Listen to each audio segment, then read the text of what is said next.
All right, penalties came down for Michigan this week. There is zero consensus among people as to whether or not the punishment fit the crime or the punishment fit the infractions. There's no vacating of games, no change in the status of the national championship, which might have been a fever dream for Spartan fans to begin with. But there are fines, there are show cause penalties, there are ultimate recruiting limitations that they will have going forward. But I don't know that this was necessarily satisfying to anybody. It just leaves a lot of conversation out there. Well, as a Michigan fan, I admit it, I am relieved. I think they got away with murder, so to speak. I mean, you tell me no vacating of wins, no postseason ban, no loss of scholarships. Okay, $30 million, whatever it's going to be. Pocket big change. Deal. One more game for Sharon Moore. I mean, come on. And what are they appealing? I know. The NCAA, well, it can't get any worse. I know, I guess. The NCAA says that they can't even quantify how much this helped them in terms of a competitive advantage because of the lack of cooperation they got from Michigan's people. So you want to throw that phone in a pond there? So it's just, the more you read it, it's harder to make sense of.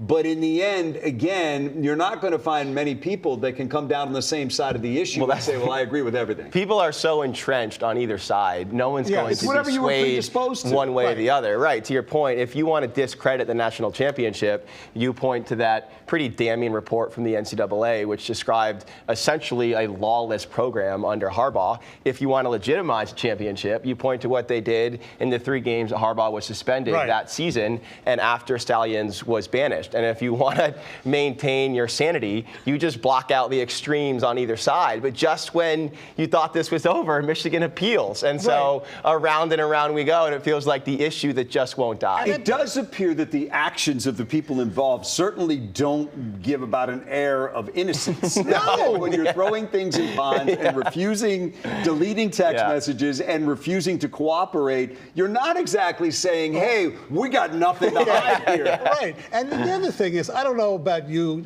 and your young son. Maybe we'll get a day where he gets detention and he'll say, Dad, I want the Michigan treatment where I get to pick which days I get detention. Explain that to me. You get to pick which 2 games he misses this year. Oh, we'll give you another game. Oh, but you don't have to do that till next year. Right.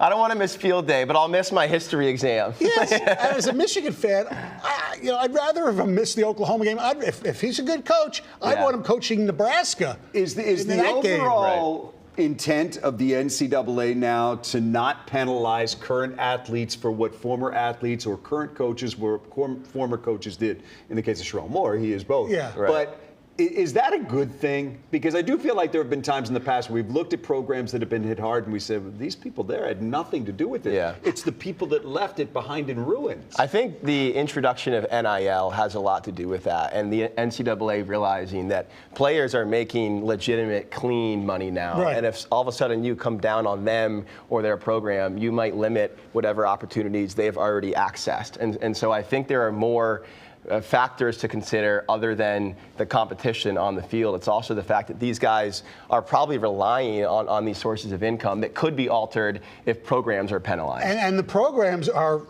huge money from the networks. I mean, Akron is banned from this bowl season coming up because their GPAs were too low. So that is worse than what Michigan is. Okay, so all of this is now behind us. The appeal will happen, whatever. Is there anything lasting from this? I mean, yes, there will be fines. There will be recruiting things that they cannot do, or a period where they cannot have contact with recruits. Yeah, the people people that don't like Michigan think there should be a big asterisk in the diag, and Michigan fans don't care. They got the memories. It's like when Louisville won the national championship against, in Michigan. They got the title taken away. You really think Louisville fans care? Well, they probably do care about that. I mean, there's a formality to that. Michigan doesn't have to acknowledge any vacating of wins or titles, and that was never going to happen. As you said, that was a fever dream. That only happens when there are ineligible players, and that obviously wasn't the case here. Yeah, I mean, I don't think there's a lot of satisfaction on any side, except for if you're like Stoney and you're like, we're just glad we got away with it.